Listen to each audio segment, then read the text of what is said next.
This is Carl at National RV Detroit. I'm going to walk you through this 2023 RiverStone Legacy fifth wheel 3-axled trailer, model number 442MC. So this is not a floor plan video, it's a how-to video. I'm just going to show you some of the features and we'll talk about them, okay?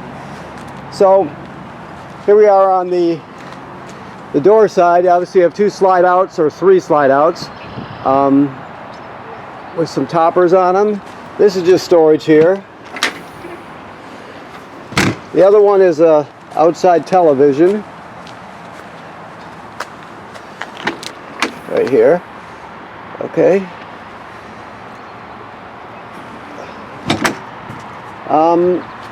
So you have 2 awnings, one on this this first slide room here, and then one on the door side of the trailer.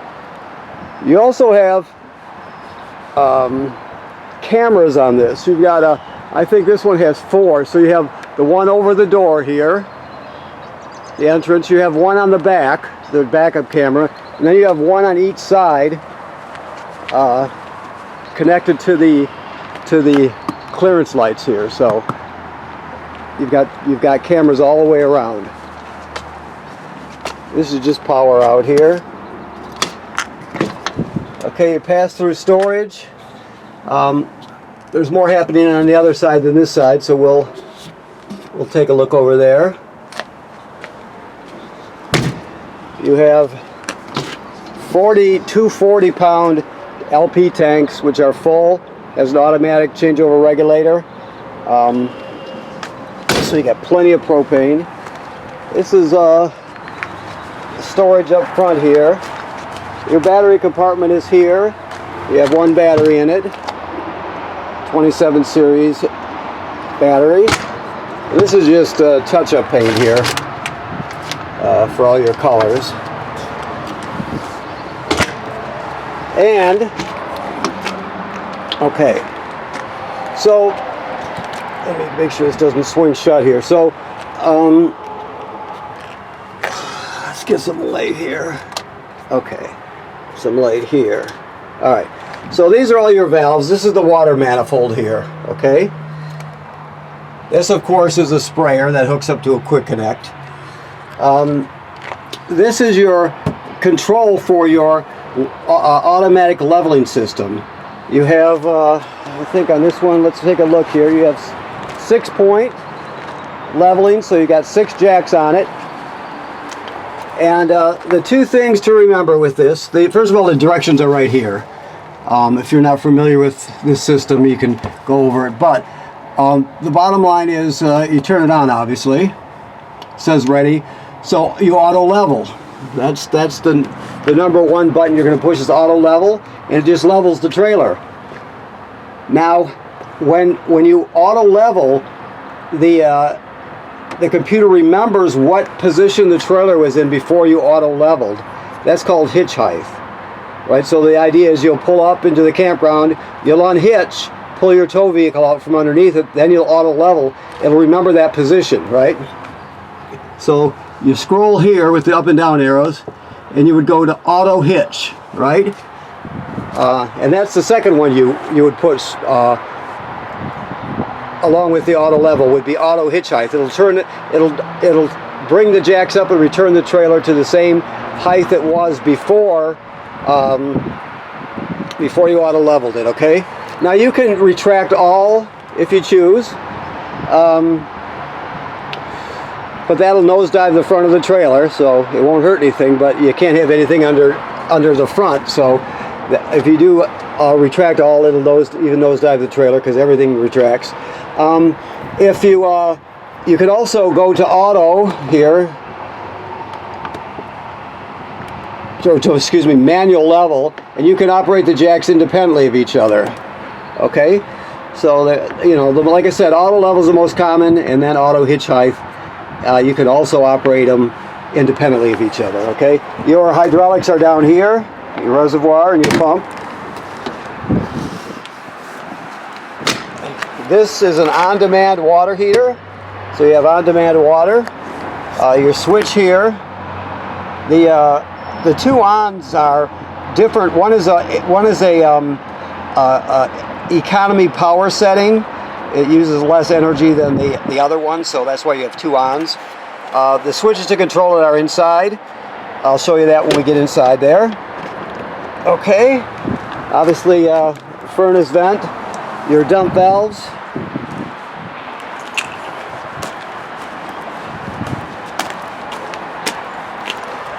Here, also again. And I should come back over here.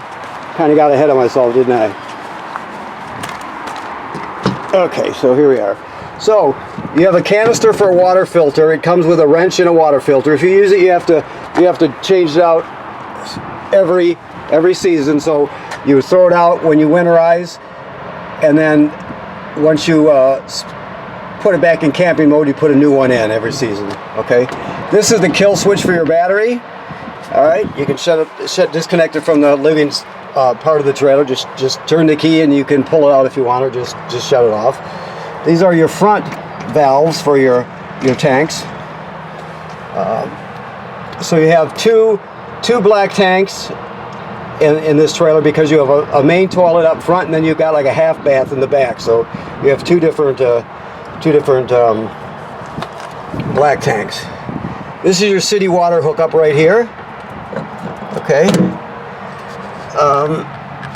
So in order to set the valves, you're going to just look at the different diagrams. So city water is this position right here, so it would be like that. If you copy the position of the four valves, you just put your hose on there and you're all set. Now if you got your hose hooked up to here and you want to, you're dry camping, meaning you need to fill your water tank and pump water out of it, you go to power tank fill, which is this position here, right? And then after that you go to dry camping, which is the position to operate your water pump. So it has a winterized position, sanitized. It's got 5 different positions. So it does everything, and it's real intuitive. It's real simple. Of course, your that coiled sprayer hooks right up here. You have outside TV right here if you want to hook up to it. And then you have your cable and satellite hookups here also. So it's everything you need right in front of you. I'm going to shut these off so I don't forget as I go. Okay, so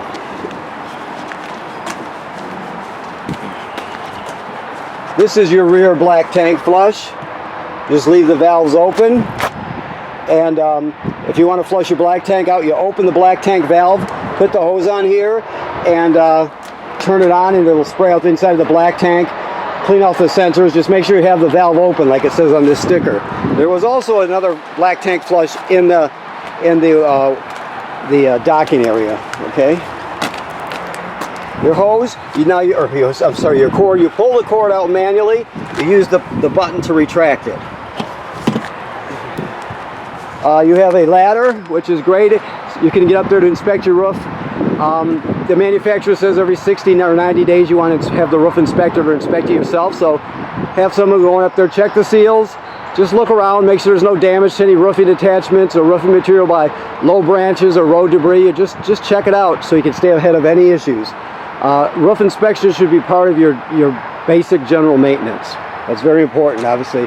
And there's your backup camera, of course. Okay. So let me pick up the pace a bit here. I only have just under a half hour till this starts another file. When we first go in the door, there's your carbon monoxide LP gas detector. It should always be green. If it's not green, get it serviced. Okay, and here is your control panels. This runs your inverter. This in the front compartment, attached to the roof or the ceiling in the front compartment. There's a power inverter. An inverter takes 12 volt DC from the batteries and inverts it to 110 AC. In this case, it'll run your refrigerator. So your refrigerator is run off an inverter. So if you're not plugged into 110 AC, let's say you're pulling it down the road, you'd have the inverter on, and your tow vehicle will be charging the batteries, or battery, and the battery will be, the power in the battery, 12 volt DC, will be inverted to 110 AC and sent to your refrigerator to keep it running. Okay? When it comes to your water, on-demand water heater, very basic, very simple. There's an eco mode at the top. You can clean it out. It gets super hot to clean it out. You got the off position. It won't work if it doesn't sense water in it. So you can't run it empty. There has to be water or it just won't turn on. So that's all very simple. Also, keep in mind there are apps for this here. There are apps for this. You can read this part here. Everything, this is called a Firefly system, by the way. It's the same one they use like on Airstreams, for example. So everything has an app these days. Right now this is the master. Everything is on right now, light-wise. Lights, you can also do it manually. HVAC, 3 different areas for living room, center, and bedroom. You got your LP furnace. You have in the center and in the bedroom you have a heat pump. The heat pump is the air conditioner running in reverse, basically. So it extracts the heat from the air. It basically uses it to heat. It only works down to, I think it's about, 35, 40 degrees, something like that. But they work really well. So you have both these air conditioners are also heat pumps, which is cool. And of course you got your main furnace there. Your slide buttons are all here. You can see every one of them, plus your awnings. Every slide has its how some hydraulic will have you'll push one button and all the slides will come out one at a time. Well, this has controls for every single slide independently, so it's a lot better that way, obviously. So that's the gist of it. Like I said, there is a app, and you can use your phone to control all this also. Okay, alrighty. You have 2 ceiling vents, one in here and then one in the bathroom, the rear bathroom, that have remote controls. This is the one for the main kitchen area, of course. You have a convection microwave, big one.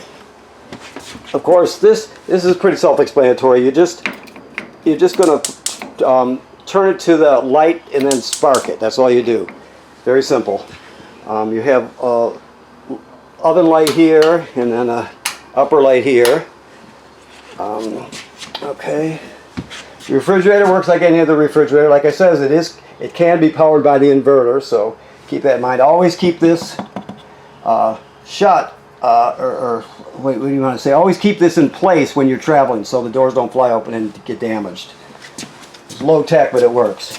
Of course, your dishwasher works like any other dishwasher, so you can, I'm sure you probably know more about them than I do actually, but it works like any other dishwasher. Okay, now there's an extension for your table too, plus under the bed are 2 more chairs, so you can seat 4 people at this table. Okay, now this is all of your literature, and of course this remote is for the TV right here. Just let me look and see where I saw the control. Oh, it was over here, that's right. This is the monitor for your cameras. We'll show you how this operates when you pick up. You take the monitor into your tow vehicle, obviously. So you have a Jensen remote, plus this is the filter I told you about for your canister if you want to use it. It's just a carbon black filter, and then, of course that's the wrench. Okay. Your keys are hanging right here. Okay, so the living area. This obviously turns in, yeah, this one can be converted here, but you also have and it converts to a bed, and then you also have the one that comes down from the ceiling, which would be like a bunk in a sense. You have 2 levels. That's operated here. You have to always unlock it first, and then I'm not going to bring it all the way down, but you can see it. Very simple. Okay. Your theater seats have power. Your leg rest is powered, and you have some thing to store your remotes in. This particular remote here is for your fireplace. So you see right there. So let's see what this does. So you can change the intensity of the fire, obviously. You have temperature here. You set your temperature with it. And it also has a timer. So you can set it to turn on and turn off when you want. You can change it from Celsius to Fahrenheit. So, and it really kicks out the heat. It's kicking right now. So it's great. You don't have to use your limited supply of LP. You can use the campground electricity, which is cool. Now, there's some more remotes here.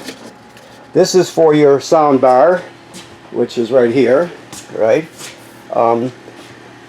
This has radio. It has Bluetooth, so you can stream wirelessly. It has all the modern stuff on it, so it's a really good one. It sounds really good too. And of course, your TV here. This is the mystery device that we can never figure out. It's attached to something when it's installed, but we never know what it's for. It's the strangest thing. It's not important though. I've never had anybody come looking for one anyway. Okay, I think that's it. All your drawers are self-closing. I know you had an inspector in that checked everything also. I've gone over everything also too. Lights here. You have more storage here. Wait a minute. If you wanted to put, let's say, a Blu-ray player or something in there, you could put that in there. You can put whatever you want. Your half bath. You have the other remote. You just push on here. Let me show you. You just push on, and it'll open up the lid and turn on. And then, if you want, you can set the speed and all that, but you don't have to. Everything, I know you can't see the screen very well, but everything is shown on the screen. You shut it off, and it'll close and shut the motor off. So, and the one the one in the front works the exact same way as I drop it. So the toilets are typical RV toilets. They sit right over a black tank, as we talked about the black tank flush and all that. So these sit right over a black tank. You can't use them dry, obviously. So when you get to the campsite, you hook up your power and your water. You're going to dump a dose of chemical into the bowl, and then you're going to stand on the pedal until at least a gallon of water goes down into the black tank along with the chemical. Some people use more water. Don't use any less, though. And you're all set to use it till you dump it. And then you have to repeat the procedure after you dump it, obviously. And you're going to use it again. But the thing is, you can't use it dry. If you do it, it'll get clogged up, plus the smell will be super terrible, and that applies for both toilets, obviously. So you have to put chemical and at least a gallon of water in them before you start using them. All right. All the rest of this is self-explanatory. The magnets are really strong on this, I've noticed, so that's cool. You don't have to worry about them coming home, coming open in transit or anything like that. This is a beautiful trailer. This is the ladder for your bed, okay? So you have a nice aluminum ladder with it. Okay, let me pick up the pace. I'm going to run out of time. Okay. These are the table extension, the leaf extension, and your chairs, of course. You have the same thing here with excuse me, with a TV. You have washer dryer combo here. So it's a stack combo. And also these, just so you know, you probably know this, but these are sensors for your HVAC system. It's just telling the controller what the temperature is and that sort of thing. All right, so this bathroom is the same as the other, except it's bigger and nicer. So you've got a sink and a shower like typical, and then keep in mind there's a few GFCIs in here. This one is a GFCI plug. All the plugs in the trailer, including the ones on the outside, are wired through a GFCI. So if you're using a plug outside that pops, or something outside that pops, you're going to reset it in here. Another remote controlled fan. And the toilet works the same, the same thing I just told you about the other one. Dose of chemical and at least a gallon of water, okay? Okay. So, first of all, I want to thank you for purchasing your trailer here at National RV Detroit. Let me go a little farther here. This is your controller for your fan, your paddle fan. I better look real quick here, see what we got. Just in case I'm forgetting something. I think I've got it though. Yeah, we're good. Okay, so I want to thank you for purchasing your trailer here at National RV Detroit. Please remember what I said about inspecting the roof. That's very important. It should be part of your regular maintenance. People generally don't inspect it enough. You're just taking care of your investment. And right now this is in camping mode, so the antifreeze has been purged from the system and replaced with fresh water, and it's all set to be camped in right now, okay? Thank you.